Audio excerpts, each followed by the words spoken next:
welcome to the Violent Cell. Thank you for your time. This commentary is pertaining to Bryan Kohberger. It is the ugliest gift that keeps giving. Incarcerated, 23 hours locked down, and he's still the hottest topic going. Evidential material released to the public. Victims, family members are suing the city of Moscow, Idaho. Don't know exactly which family members. They're not pleased with photographs being released to the public. Take the poll on my community page. Do you think it's right or wrong for the city, police department, whatsoever, district attorney's office to release these said photographs to the public? Let's go to court TV pertaining to the information. Was Kaylee Gonzalez targeted a bunch of that information recently? That is the topic of this broadcast report TV. Dirty, creepy teachers, assistants, woman hater, stalker. That's my commentary pertaining to Bryan Kohberger.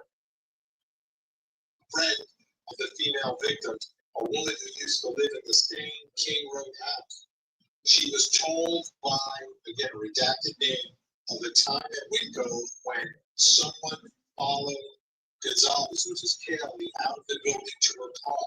There was also another time when all the roommates of 1122 King Road went out for a bit, and when they came back, the back door was open after being previously locked. She heard Gonzalez, which is Kaylee, was walking her dog once and had seen someone hiding behind a garage, a garbage dumpster. Kaylee felt someone had been watching her. This was about a month prior. Another friend told investigators, before the murders, Kaylee had claimed to have seen a shadow or a shadowy figure watching her from the vegetated area behind the residence, which freaked her out.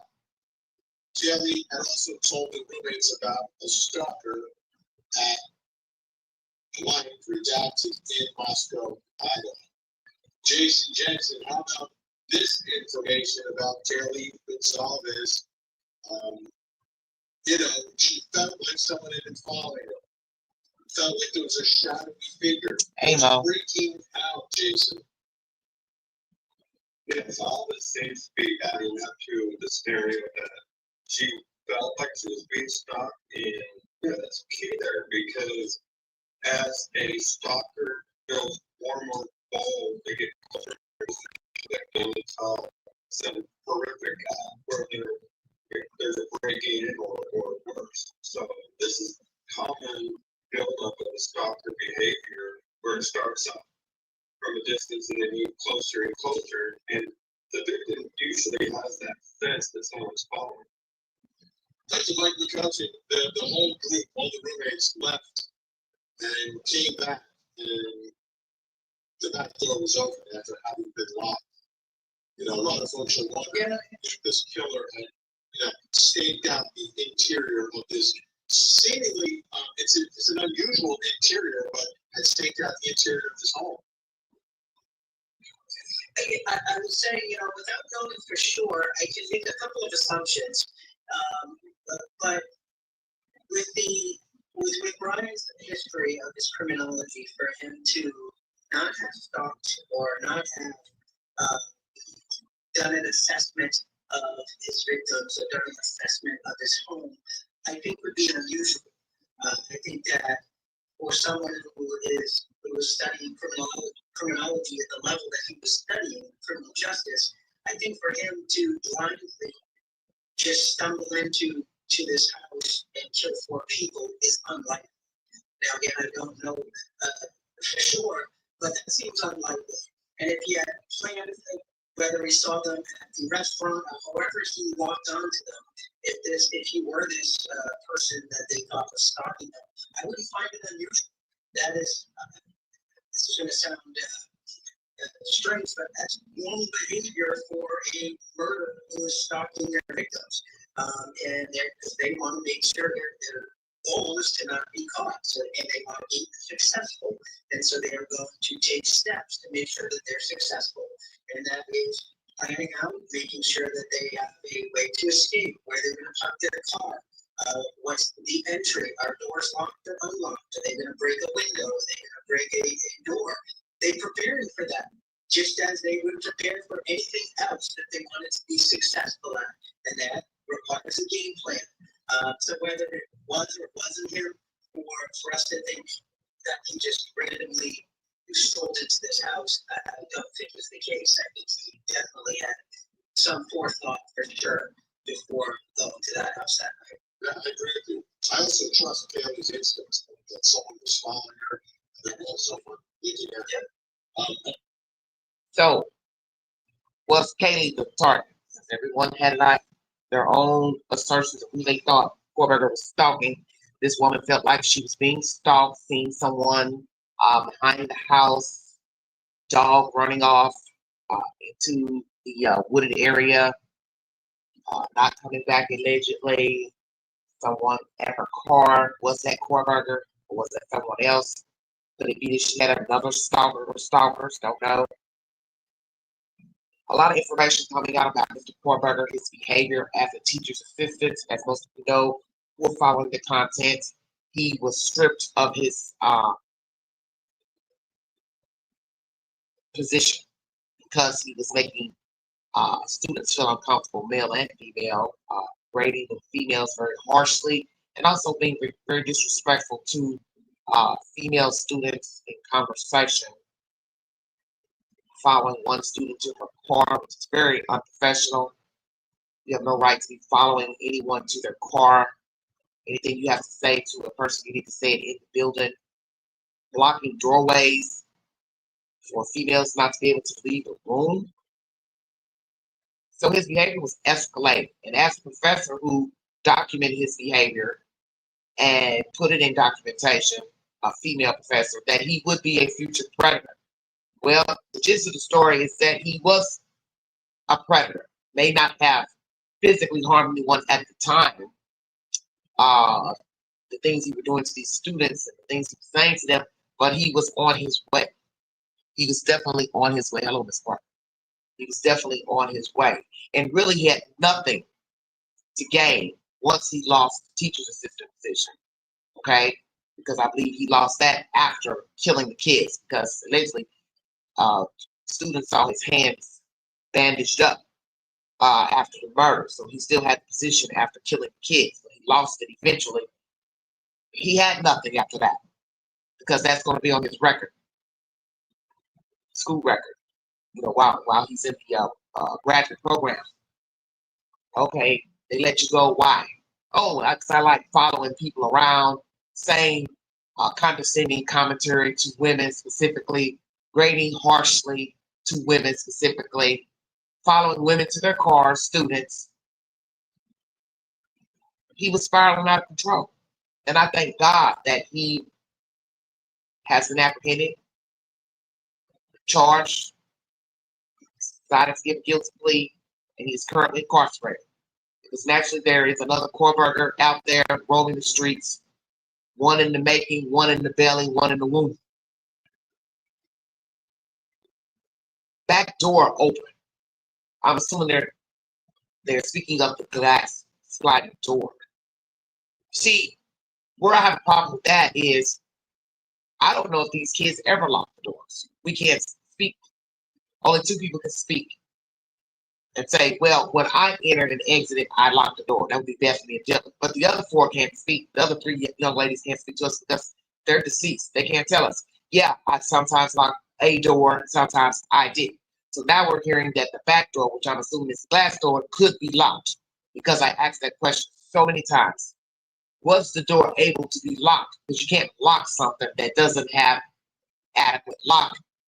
So if now we're hearing conversations from an outsider saying, oh, they went out, they locked the door, but when they came back, it was open. So when we say open, what do you mean open? Open as in the door is actually open, you stick your hand in and out, or you got back and pulled it back and it was unlocked, because there's a difference between open and unlocked. They say open, I'm just going to assume somebody left it open. That means somebody had been in there. Was it Kohberger? Was it somebody else? This is why I made the commentary in the live a little while ago. When you have a lot of people entering your house, they get used to you. They get used to your conversations, your mode of living. You got people running in and out of your house every weekend, every other weekend, through the week. They are learning your behaviors. And that's all it takes for somebody to go back and say, hey, you can fall in at 1122 King Road. They don't lock their door. I'd already said this place was a recipe for disaster because they had too much company, and more than likely they rarely locked their doors. I can't say. But the point is, Kohberger got in, and it was never mentioned that the door was broken. So if he didn't break in, that means the door was accessible for him to get in. That would lead me to believe they didn't lock the doors off. On this one occasion, the perpetrator was able to enter into the house with that unlocked door. It's creepy and crazy as hell. That's why I did the live stream I did last week. For young people specifically, please lock your doors, lock your windows. Don't assume you cannot be harmed.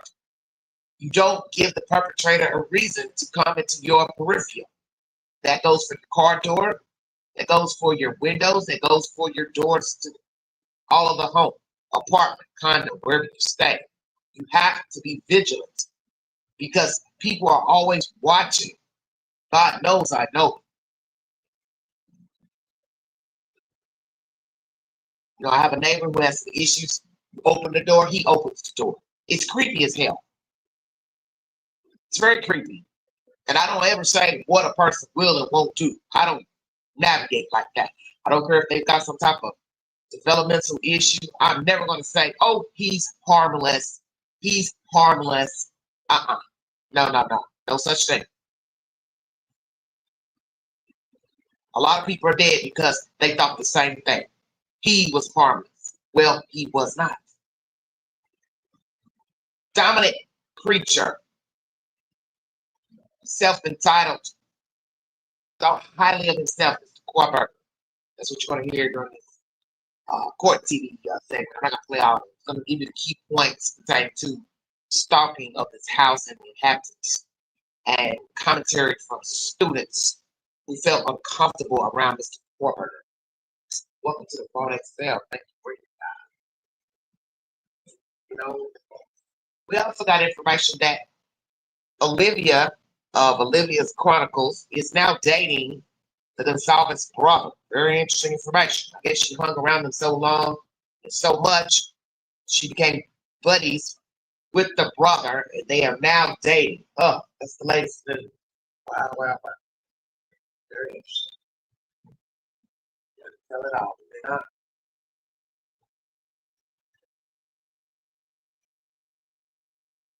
Just skimming through some of the information. The latest court TV came on tonight, giving you a backdrop of the house, what the house layout was, the rooms. What is it that the family is displeased with as far as the evidence, photos, security? They're not showing any bodies, of course.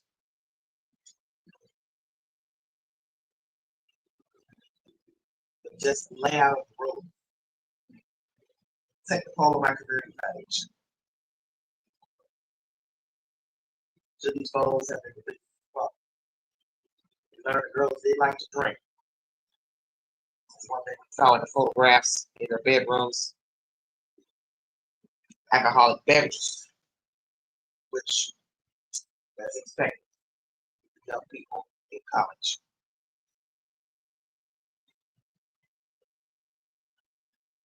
One second, everybody, I'm chewing up.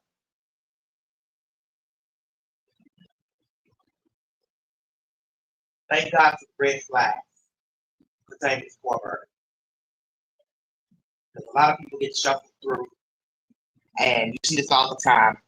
Bad managers, supervisors, employees getting promotions. They're tyrants. They're saying derogatory things to employees, other co-workers. And Nobody fires them. Luckily, in this situation, somebody spoke up. Students spoke up and give their name. They could remain anonymous. Professors got on board and said, hey, this guy's a problem. We got to get him out of here. Thank God. And then, too, he got caught by leaving that night sheet around on the bed.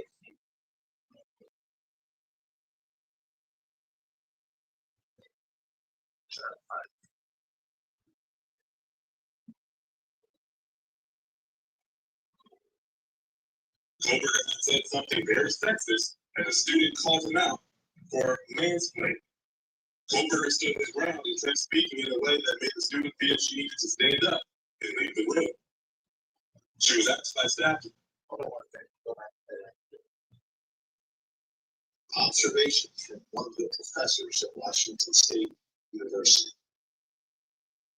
One day, a female grad student came running into her office. Women checked on her, and the student said that she had just left class because of an interaction with Kohberger. Kohberger had said something very sexist, and the student called him out for mansplaining. Kohberger stood his ground and kept speaking in a way that made the student feel she needed to stand up and leave the room. She was asked by staff to check in on her. They rejected because Kohberger was harassing her. Kohberger would go into an office where several female grad students worked and physically block the door. Once in a while, she would hear one of the female grad students say, I really need to get out of here. And she would intercede by going into the office and allowing the female students to leave. Kohberger had a strong feeling that regular burglars had nothing to do with sexually motivated burglars. She and her colleagues had a faculty meeting right before the Christmas break in which they discussed each one of their students. Kohberger took up most of the time in this meeting because he was highly problematic.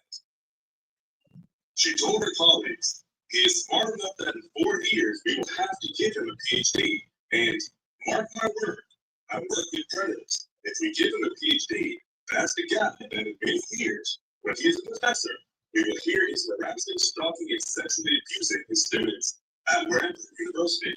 Because there was a performance issue in terms of his TA, teaching assistant duties, she and a couple of her other faculty members made a recommendation to cut his funding and get him out of the program.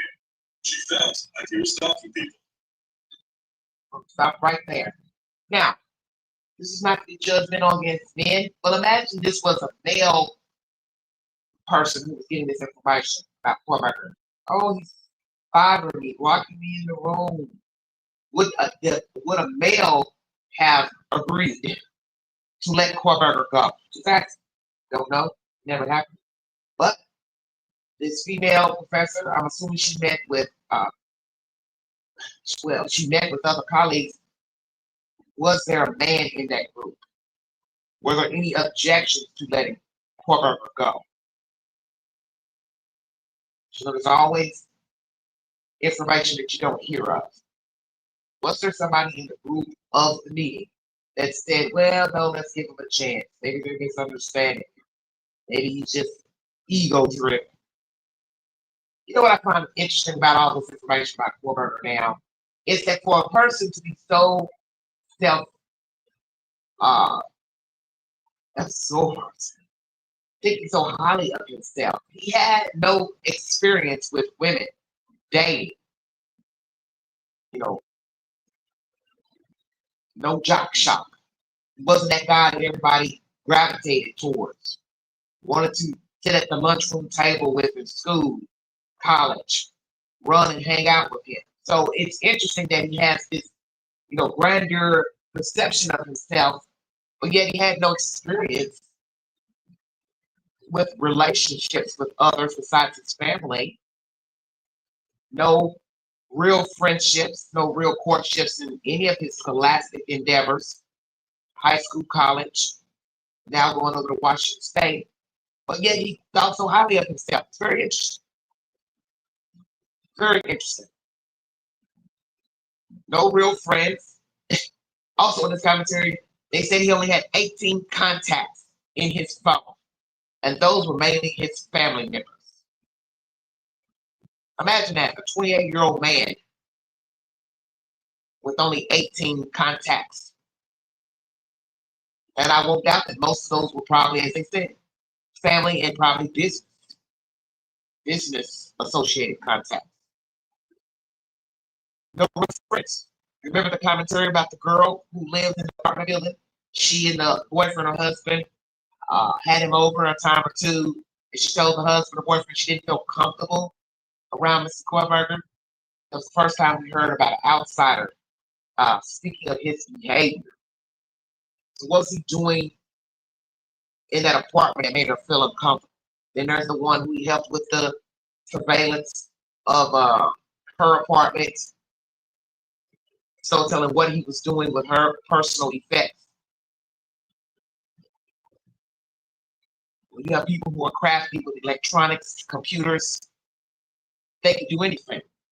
They could be actually watching you. I would be very scared to have someone like that in my peripheral. This is why I always say you don't know.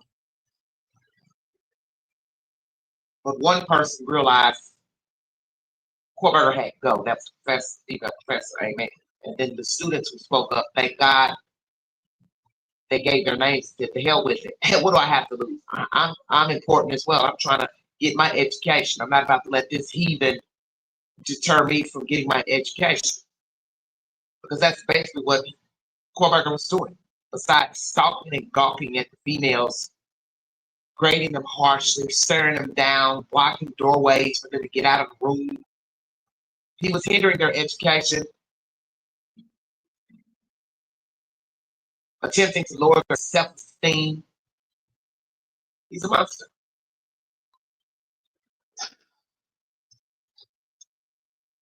Okay, let's get to the next question in our investigation. It's about his time at Washington State University. Did his behavior at WSU raise any red flags? It did, it seemed, with that professor. Here to help answer that question, private investigator Lauren Bellucci and Cleveland forensic psychologist Dr. John Paul Garrison, also body language expert. You know him, Dr. G is here. Thank you both for being here. To me, that is just jaw-dropping, Lauren. The observations from this professor that, like, basically predicting the future for this guy. Yeah, and it was terrible because she was noticing all this, and so were his classmates and his other teammates that he was working with in this teacher's assistant program. And they were doing what they could, but they said that basically he was misogynistic, homophobic. He would literally insult everyone, and he had to dominate every single conversation. I just think that after all of these little nuggets that are coming out, it makes Olivia Gonzalez's victim impact statement so much more powerful, because she was speaking to all of this grandiosity that we're seeing here that everyone picked up on. But the problem was that it wasn't serious enough to get the law involved. And so that's why I'm a big proponent on your guts. We have a gut feeling. Sometimes we can't pinpoint it. What's wrong about what's off about someone? But we should always listen to that gut feeling, because this professor and a lot of these students knew that something was very wrong. Absolutely, more than a dozen complaints. Take a look at this. A professor at Washington State University, he was aggressive towards women, made them feel uncomfortable. The faculty discussed how they could intervene. Dr. G, your thoughts about these observations of the killer? It's tragic that they couldn't intervene, or they felt that they couldn't intervene. I know in technology programs, they gatekeep pretty well. If somebody strains or is doing something, if they're not going to graduate, they'll be kicked out of the program. But you have to have leverage like that over somebody. Otherwise, they'll keep these behaviors up. Clearly, he was escalating, and ideally being able to take him out of the program or put some sort of limits that would maybe help prevent some of that escalation. So more from these complaints. Another student at Washington State University, name redacted, further described that the killer would stare at people in an intimidating way. Again, name redacted, told the killer that the way he was speaking was condescending, that he speaks that way to women, made her feel uncomfortable. Some of the students supported this person in her rebuke of the killer. The killer responded by saying, "I care how you feel, but you were wrong." The killer would also come into her office and stand in the doorway without taking any cues if she didn't want to talk to her. Dr. G, what are your thoughts about I care how you feel when you're wrong? Amazingly manipulative, which is exactly what you would expect with somebody like him. Low in empathy, high manipulation. He knows just enough about what to say. He has just enough empathy to manipulate people, but no more than that. And that's what we see with people that are psychopaths. What you see with people who are psychopaths, low empathy. Exactly. That's what they say about sociopaths. They emulate what is expected of them, such as the behavior of Theodore Bundy, Ted Bundy. He did just enough to get by. He's also a student, but he was also a stalker and a killer. Couldn't even keep up with his studies because he was out hunting women in the night, wearing caps on his arm or crutches, pretending to be handicapped as to luring vulnerable people, women specifically, to help them out, move furniture or boat, things like that. Load up in his car. Emulated. You see that a lot, do you not? The reason why we have breaking news. People emulating to pretend that they are your friend or helpful, but they are not. It's the image they are portraying. And that is what Kohberger, I didn't think he was doing a good job, quite frankly. I really don't. He was showing people, hey, I don't like women, I don't like homosexuals. I am king. What I say go. He wasn't doing a good job. Staring at the women, gawking, as you heard the commentary about standing in the professor's doorway, seeing she didn't want to be bothered, just standing there. Guess he's like, well, I'll keep standing here until you acknowledge me. He's a very cocky. He's a very cocky individual. Yeah. I just think it's scary because there, as I said, there's another Kohberger in the womb, walking around, riding on a tricycle. Little does that child know that they will end up being just sadistic. That's this thing here. Don't know if he had a bad home life or teased a lot as a child. We get here, he was bullied because he carried a bit of weight as a child, young person. And perhaps this other thing came out, was formed, this monster. I am important. These people are laughing at me, mocking me, but I'm somebody. I'll show you. Well, you did it not? Mutilating these kids. Very scary information. Sociopaths, psychopaths.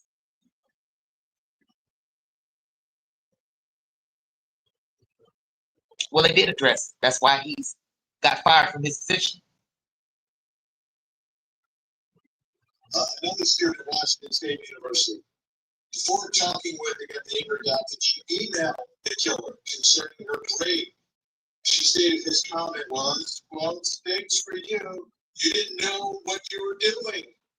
She felt at times the killer would intentionally leave the class at the same time and follow her out to her car.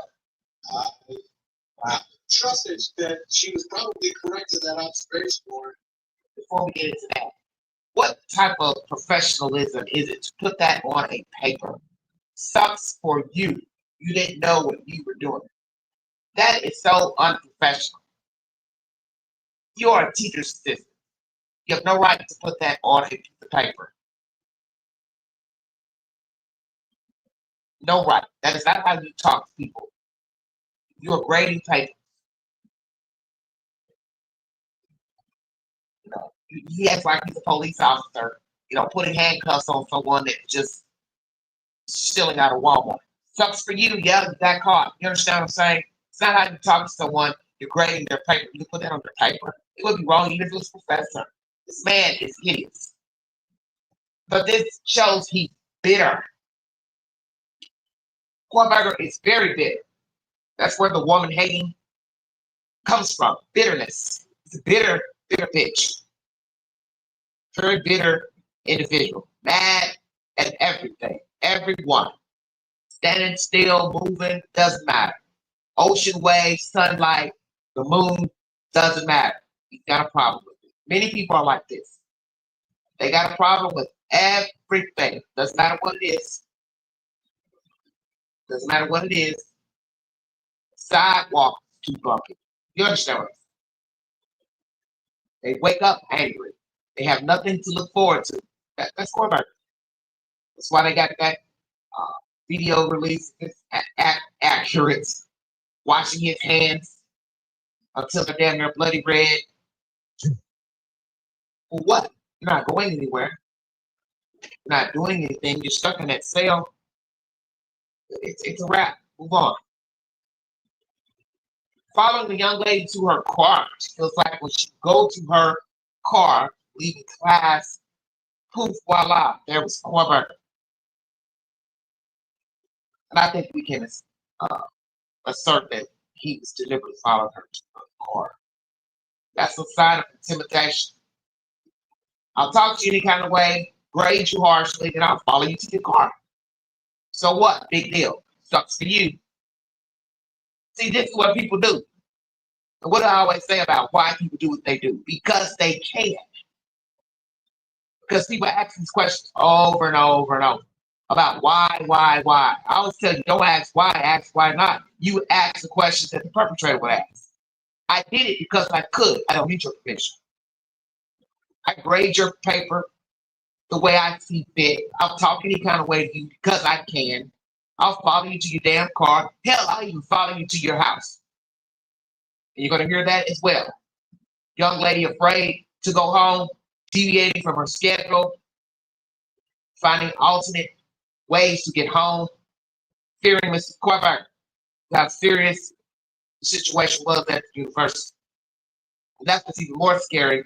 He's over there poking at those kids, and then at night, he's over in Moscow, Idaho, stalking those kids. This is some creepy SHIT. He's all over the place.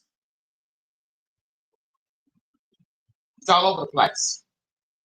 Bothering the kids at WSU and then stalking the kids from Idaho. 15 minutes away.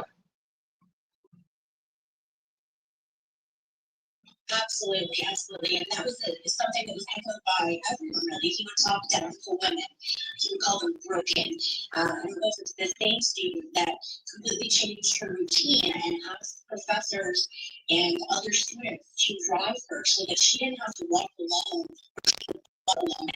because of him and him falling out, get her out to the car, and other behaviors physically blocking her from leaving the class. Over and her wanting to go, and multiple people have seen it. I mean, it's really creepy stuff. So obviously, with this one female, I guess we could say Kohberger had a sick fascination with her, blocking her in the classroom, following her out to her car, or let's say he was walking out at the same time she was walking out. This ain't no good.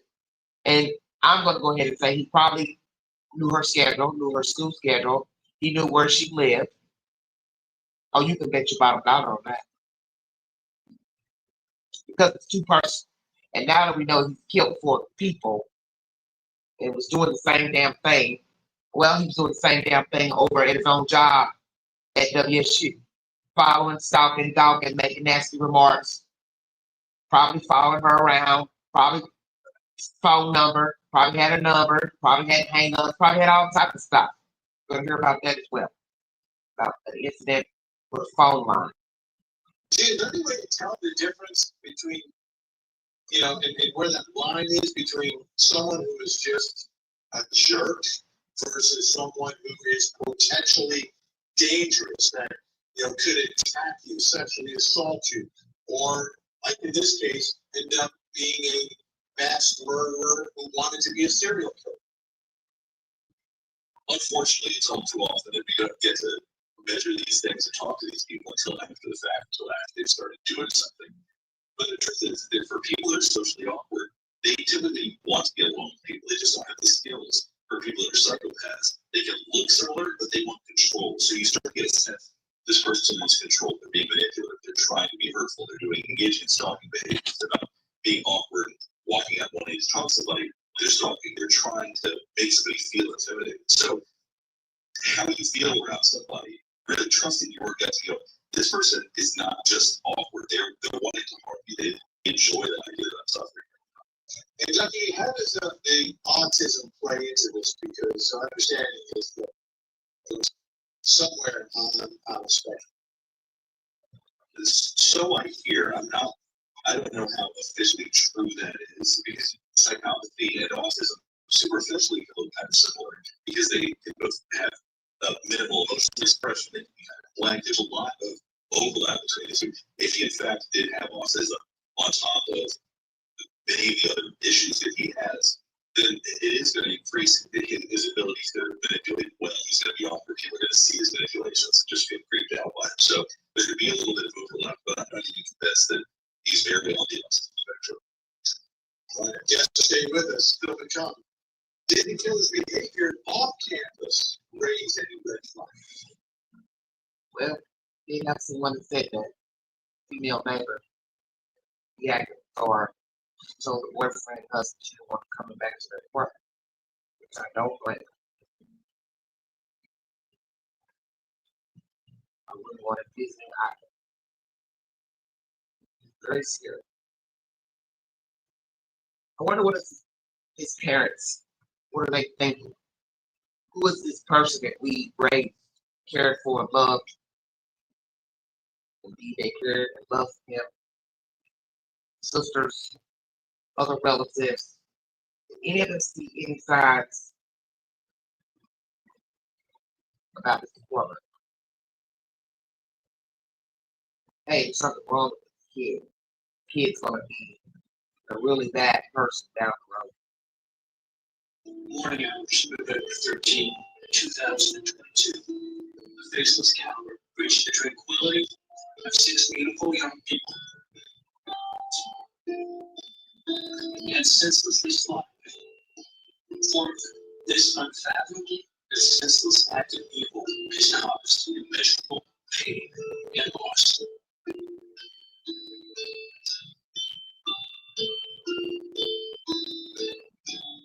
Powerful and very true statement by Judge Hitler at the sentencing of the killer. I'm gonna interject. While Judge gave that statement, and also one of the Salva's family members, sister, older sister, she gave her testimony. Kohberger is numb, devoid of emotion, really like a slight smirk while the judge was telling him he's a coward for murdering these poor kids. If he could just like burst out and start laughing, I think he would have. You could see just a slight smirk of him, you know. He had to control himself, literally. I'm sure he wanted to say something because he was known to be a very boisterous person, give his opinion. He was not known to be a shy guy. Okay, when I talk about a shy guy stalking people, we're talking about a person who was boisterous, he was condescending, he was male chauvinist. He had no problem with voicing his thoughts about whatever, and the individual particularly. So him sitting in that courtroom while everybody's going off and reading him and calling him nasty names, I'm telling you, it probably took everything out of Kohberger not to jump up and start screaming. I don't give a F what you think about me. I don't care. I know me, you don't know me. F all of you. It went in one ear and out the other. Doesn't care. Doesn't care. I don't see him as someone caring. And it could be 10, 20 years from now. I don't see him having any remorse. The only regret he would have is that he got caught. But he could care less what you think of him, your opinion of him. Because he already has a grander opinion of himself. So your opinion doesn't matter. He's already shown people that in dealing with them scholastically. I know more than you do. I'm smarter than you. I'm educated. I'm the warrior. Basically, a warrior of words. That's it. Book knowledge, but a fool. And you have a lot of people running around just like Mr. Kohberger, male and female. They want to be head knockers so badly. They want to be important. They want to be validated. And this is their way to get themselves in a position where they can override people and walk over people. Attempt to anyway. But as you see, his attempt was short-lived. Thank you, Jesus. And I'm so grateful that law enforcement apprehended this fool. Because just imagine, had they not found Kohberger, Lord have mercy, he still would be running around out here stalking people. Probably wouldn't get teachers' assistants because they made sure to put a stop to that. But nonetheless, had he not been apprehended, it'd probably be some more dead folks out here. So when the killer moved, he went from Pennsylvania out to Washington State, across the country, went out to what was it, Tim Bundy country, right? And I think when he first got out there, it was right around the beginning when he got out there, stayed in a hotel. And just for a couple of days, he had made quite an impression on folks at that hotel. Cody Thomas scrolled through the reports, found it. Take a listen. Kohberger checked in on June 30th, 2022 at approximately 4:52 p.m. Kohberger later came down to the front desk and asked her to make a set of key cards for his room and leave them for someone named Redacted. The following morning, she went upstairs to see if Kohberger was going to check out at the appointed noon checkout time. As she approached his room to contact him, he was standing in the doorway leaving. As they walked down to the front desk, they talked about sheets and collecting knives. Once at the front desk, they talked about self-defense weapons and their knife collection. The key cards for name Redacted were still at the front desk when he was checking out. Another female worker at the hotel told investigators name Redacted told her manager that she had double charged Kohberger, and he became really upset. And then he became nuts, kept coming downstairs, flirting with her. So who were the extra keys for? Went out there, drove his car out to Washington. I can't remember if his father went on that trip with him when he drove out to go to school. So if he went out to school on his own, first trip, who were these key cards for? I'm curious. It's redacted in the doc. Are we going to hear who the key cards were for? Lady double charged him. He came upset. Then he turns on his cool guy demeanor and goes downstairs to flirt with her. That's even more scary. Who the hell is this man? As they say, who is this masked man? Just a dirty thing, that's all. Dirty heat. Talking about knives, knife sheets, a female, very creepy. You rarely hear women talking about knife collections. Never heard of such. Never heard of such. Ever. I don't know any woman that has a knife collection. I don't. Maybe that's something they do out west. But where I live, I have never heard of a woman say she has a knife collection. So I found that conversation very bizarre between a male and a female. Just saying.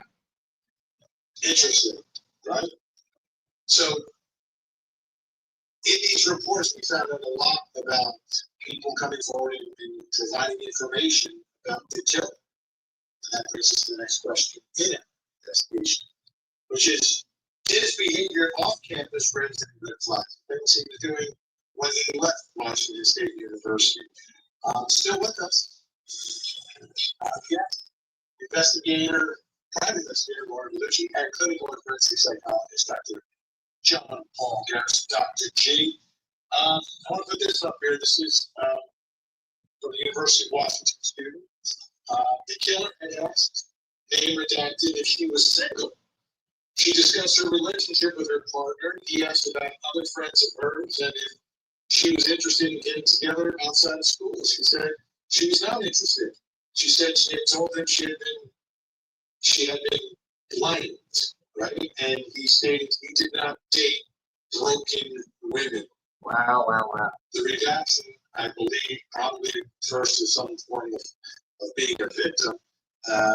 Dr. G, what are your thoughts about him seeing a woman who's been a victim as a broken woman and having some sort of rule that he has to date who he considers a broken woman?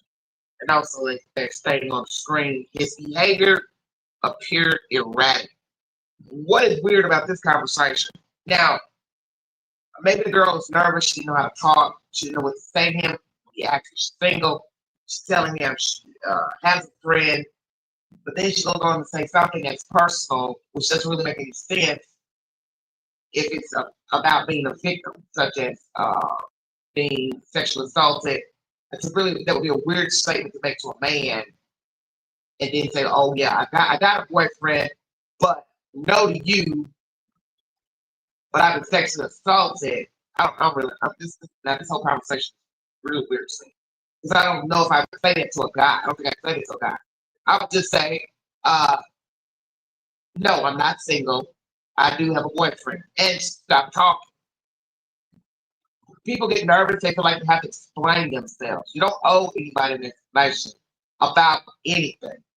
But a lot of people do that. They keep talking, to keep the continuity going when they're nervous about answering something that's awkward. And maybe he appeared awkward, so she became awkward. But I don't know about telling him I've been sexually assaulted. What does that have to do with anything? Because that contradicts you saying, "Oh, I have a boyfriend," because he could come back and say, "Wasn't you sexually assaulted? Why are you dating somebody?" See what I'm saying? That whole conversation is very weird to me. So what did she exactly say? Or was she saying what? I don't talk to new people, guys. I don't intermingle with new guys because I had somebody try to attack me or come on too strong. I'm confused. Very weird conversation here with this young lady. I think she should have just left it at, "I do have a boyfriend," and then left it there and walked off. And that's one thing people have to understand about conversating with people. When you feel awkward and when they're asking you questions that appear awkward to you, you don't have to answer. You can always say, "Well, I decline to answer," or "Why are you asking me that?" And then the best thing to do is to remove yourself, especially if you feel uncomfortable. Don't stand in the moment. That's where a lot of people make their mistakes. They have the opportunity to remove themselves, but they don't. And they're sitting there looking crazy, and that person's staring back at you looking crazy, and you got this dead silence. And the fact that he told her, "Well, I don't like broken women," which is even more disrespectful if she's been sexually assaulted. That's a rude and disrespectful thing to say to a human, as if it was her fault if she was, assaulted. This is why I always say, you have to be careful what you tell people. And look who she's telling it to. A future killer. Think about that for a second. She's telling a future killer, "Oh yeah, by the way, I've been assaulted." So then he comes back in a nasty manner. "Well, I don't do broken women." You don't do anybody because you haven't been dating any damn body. That's why I said earlier in this live, it's so strange and it's really comical that he thinks so highly of himself, but yet he has no friendships, he had no girlfriend, he had no dates, he had no dating experience, but yet he sits up on a throne, like he's, Brad Pitt or somebody. Trust me, you're no Brad Pitt, you're no Tom Cruise, you're no rock star. You're now a known serial killer. Nothing to brag about, nor write home about. It shows that he's sadistic. It goes to the idea that he has not just flowing, Hey, Jeff. but no empathy. This is someone who truly does not understand human relationships in any real measurable way. So, of course, if somebody has been hurt, he's going to see that. He's going to use that against him. He's going to use that as a bludgeon to make him feel awful. So, regardless of what he actually sees in his brain, he may just say that to enjoy watching someone hurt, because that's the kind of person he is. And it's amazing that this guy has such a high opinion of himself and is so picky about who is good enough to be with him. Right. Yeah, it's disgusting. In fact, he was so full of himself that he had the confidence to go up to two women in bathing suits at this pool party that he was invited to, and he got a pity invite because his father went up to a neighbor of his that he had just moved in and basically said, "I want you to be my son," because he has a hard time making friends. So when he went to that pool party, he went up to these two women and got their phone numbers. I know, attractive, smart men who don't have that confidence. And then you have this creature thinking that he is so good and he has this overbody, confidence that he'll go up and have no issue approaching two women. It's really, it just shows how much he thinks of himself, his grandiosity, and how narcissistic he is. Here's just something else from another student who's at a pool party that Lauren is mentioning here. They noticed the killer trying to socialize, but not doing a good job of it. They were uncomfortable and a little bit weirded out by it and said his behavior seems erratic. Dr. G, imagine this guy coming into town and hanging out at the pool party and trying to get to know folks. Like, Very scary. It's tough because I think we've all been around awkward people that make us feel uncomfortable. But the way he does it is so extreme. When you think of everything, human behavior is sort of a bell-shaped curve. Like the vast majority of us are in the middle, and there's some outliers. He's way, way out there. And so I think it sounds like pretty much everybody identified him as someone who there's something strange about it beyond just being awkward. Another woman at the pool party, the killer approached her and started talking with her about taking a personality test for introverted and extroverted personalities. She found the killer's conversation about personalities to be a weird topic to discuss at a party and became bored of the conversation. They exchanged phone numbers so he could text her a link to take the survey. She never saw him again after the party. He did text her sometime later asking if she had taken the survey. She never did respond, and shortly after changed her cell number and purchased a new phone. Dr. G, this woman's radar for danger, I think, was. Want to interject that. When the woman gave her phone number, at what point in the conversation did she give her number? After being him acting awkward or somewhere in the middle, she thought it was okay, and changed up on her. I don't know. Because we all made mistakes by giving out our telephone numbers, and then the person keeps talking, and they start doing the same things we don't like, and then we're like, oh, damn. Now they got a cell phone number. So I'm wondering at what point did she get the number? Because if he came up to her right away, asking questions about the survey, one would say, well, why did you give me your cell phone number? A lot of times, as I said, women don't like to appear mean, and they go ahead and revel in the nonsense, as I was saying just a few minutes ago. You have to know when to fold. And if right away someone is saying something you do not like, their behavior is off, you don't owe them conversation and you don't owe them the telephone number. Why are you asking women about surveys? That's the same thing he was doing with the inmates who were killers. Remember when he was doing his paperwork, thesis and everything, reaching out to people on the internet, Reddit or whatever, asking them questions. He's like a robot. He's like a damn zombie. He doesn't know how to talk to people. You're at a pool party. It's bad enough your father's trying to get you to get friends and friendships. I see the father as the negotiator for Mr. Kohberger. He's probably done it many years. Oh, I'll go talk to him. I'll go talk to her. Hey, this is my son. He just moved in. I think we heard that a little while ago when he moved into the apartment building. The father was a negotiator with the neighbors. How pathetic is that? A grown-ass man, almost 30 years of age, has a father navigating for him to make friends. Your parents have to speak on your behalf. You have a long, long road ahead. This is why parents have to know when to be quiet. He doesn't know how to make friends. That's on him. But it don't look right. You throwing your son off on other people. And then once he's there at the party, he doesn't even know how to talk to people because he's asking stupid questions about surveys and personalities. He's a hunter. He's a gatherer. That's what he was doing when he was out here free. Kohberger. Hunting and gathering. Gathering information.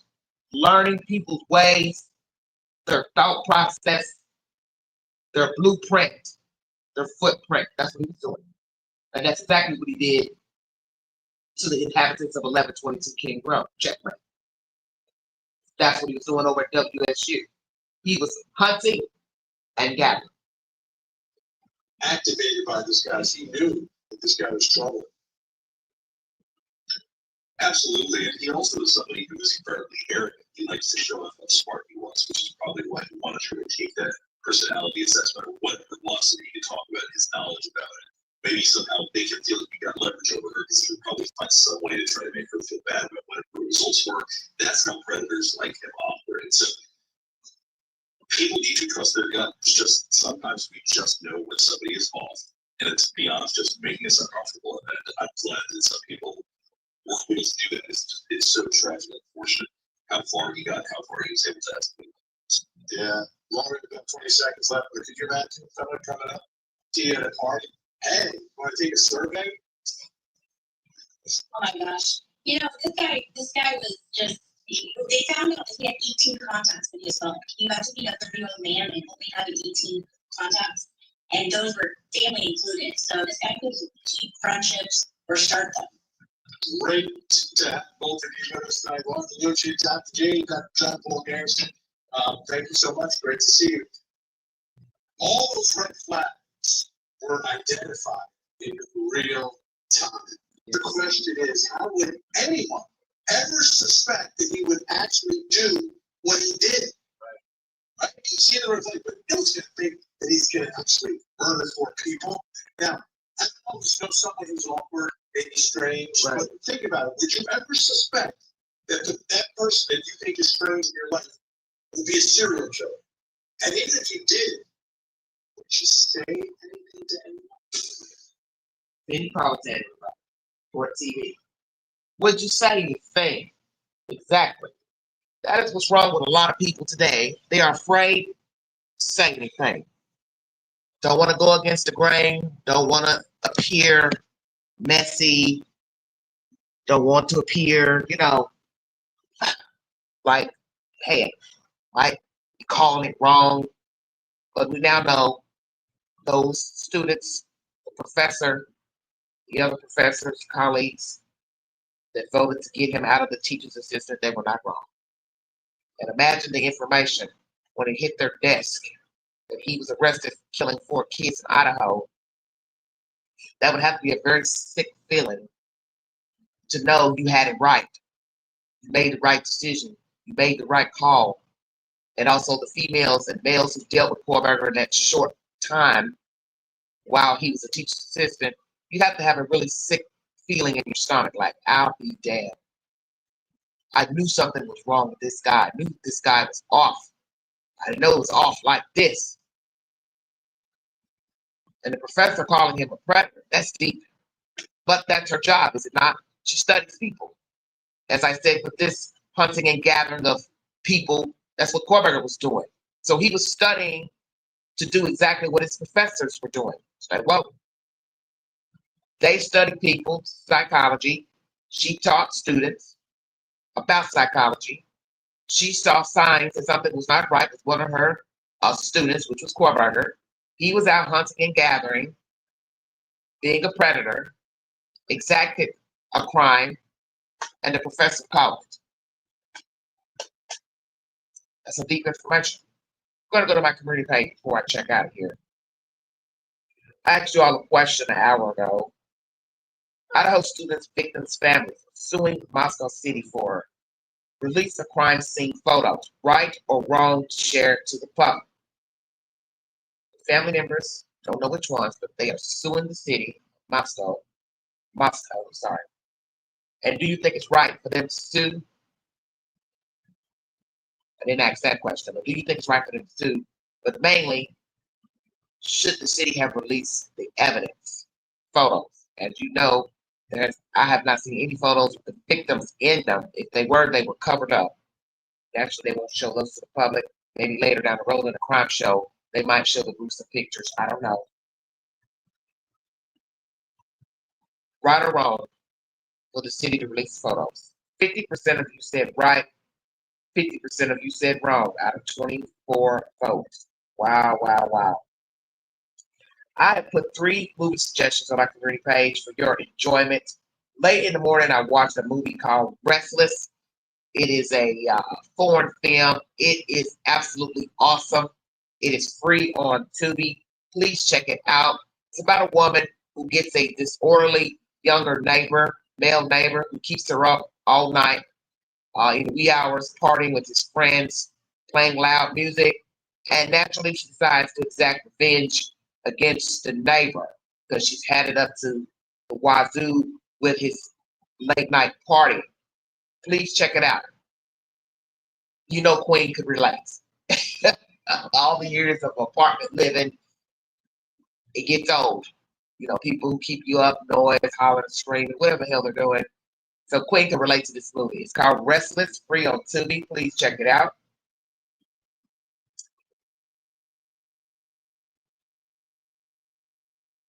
Some Other Woman. This was my movie suggestion over the weekend. It's free on Fandango Home. Very interesting movie. Very odd type of scenario of a woman married to a man living on an island. And then one day she looks up. He's acting as if he doesn't know her and saying she's not his wife. Please check that one out. And also, Breaking Spirits. This is about an Asian student coming to America for the exchange program, student exchange program. She's being bullied by 3 white females. And she befriends a white girl who becomes her ally and helps exact revenge against the bullies. Breaking Spirits, playing on Zumu Play. 3 movies, everybody. Breaking Spirits, Some Other Woman, and Restless are my 3 suggestions for this week. Usually I only bring you 1 movie, but I was watching movies back to back this weekend, so I decided to go ahead and share those suggestions with you all. Currently, Hernandez Gomez, who ordered the hit on Young Dolph the rapper, or facilitated, now learned that somebody else ordered the hit, and that guy, he is dead now. But Gomez is standing trial for the murder of Young Dolph.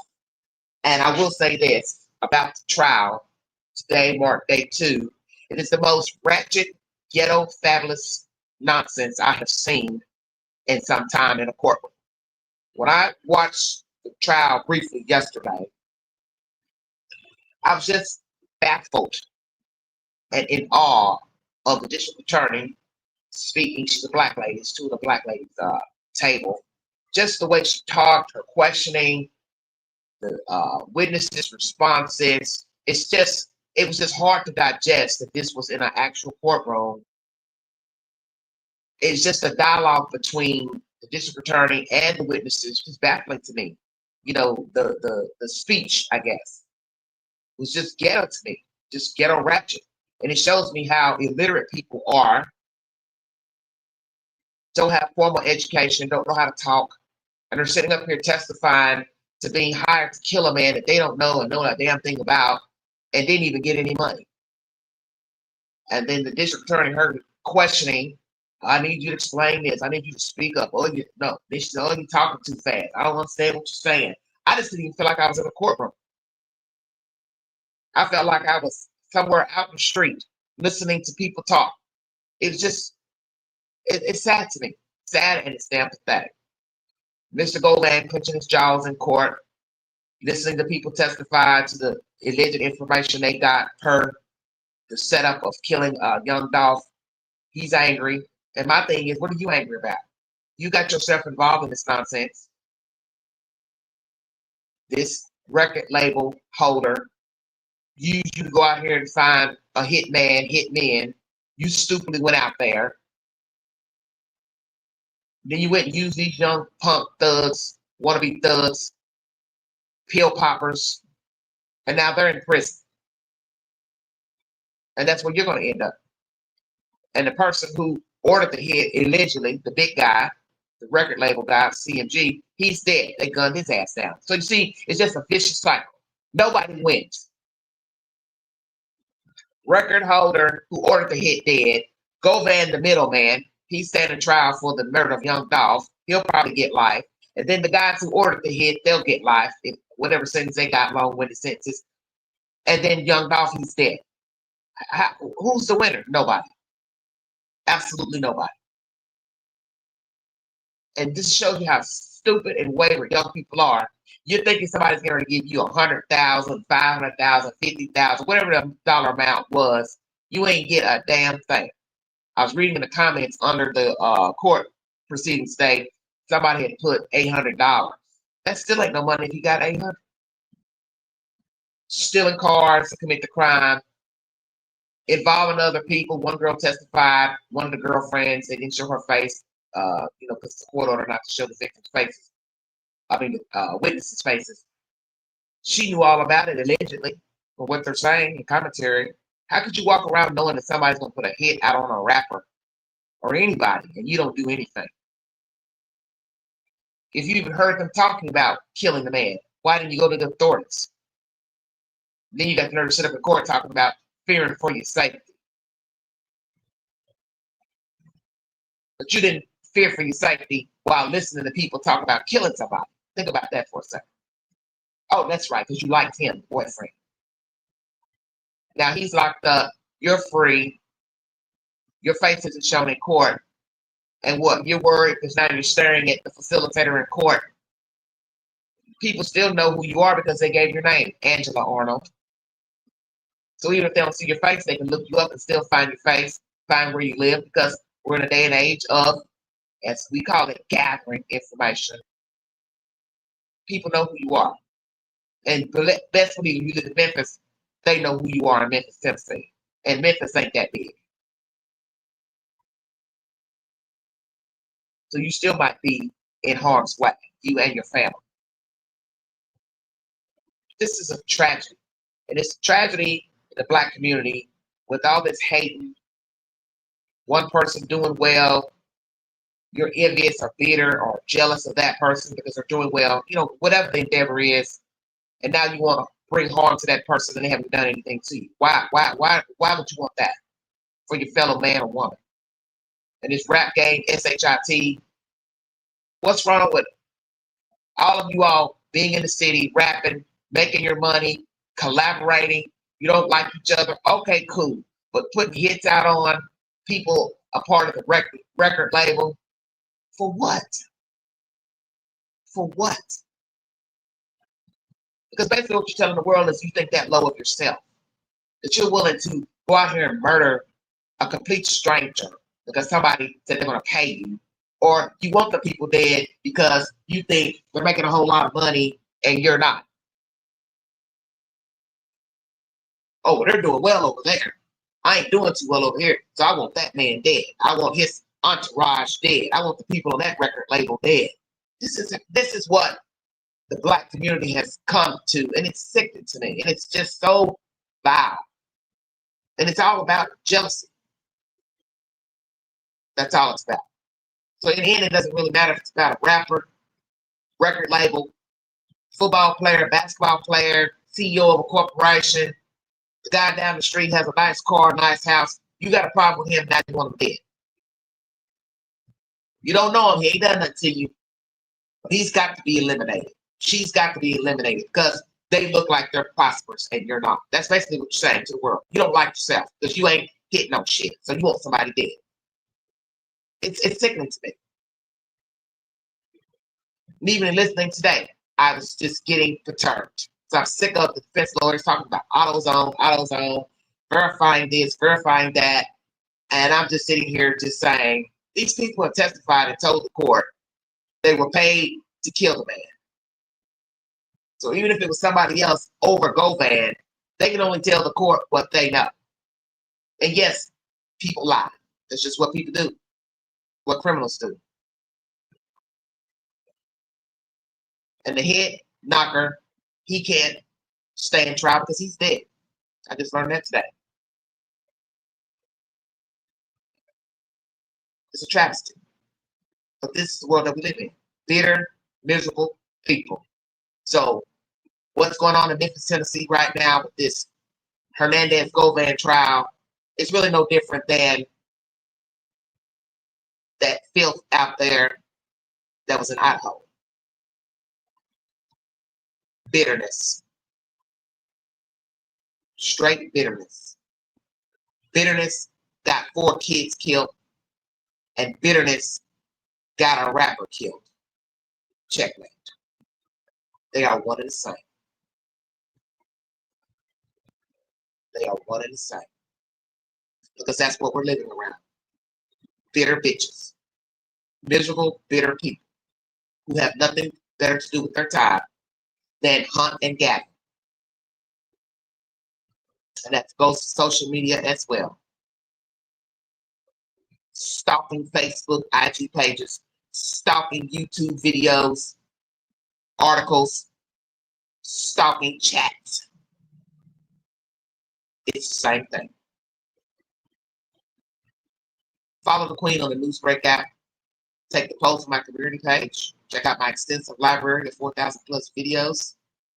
Check out my movie suggestions for the week.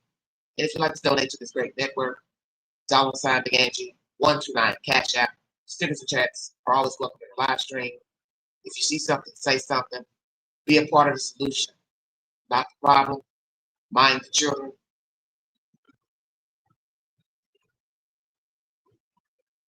You don't want to become one of these people because you can easily become a bitter bitch. Miserable. That's F-U-C-K. You don't want to become one of these people. So where you're mad at the world, you're angry, you wake up upset every day, whatever's going on with you, get yourself some help. Because in the end, if you don't, you will become a possible news story, a TikTok, YouTube video, just because you couldn't maintain it. And I don't believe in giving the devil 1 ounce of my time. We all have bad days, but that's what you need to understand. You don't want to give the devil any of your time. And by being angry and bitter at the world and mad at people, that is exactly what you're doing. And that's why we need to teach our children to be confident individuals so they don't grow up to be bitter people, angry people, to where they lash out and become criminals. Thank you for joining me. God bless all of you. Have a wonderful week. You have been listening to the Violent Self.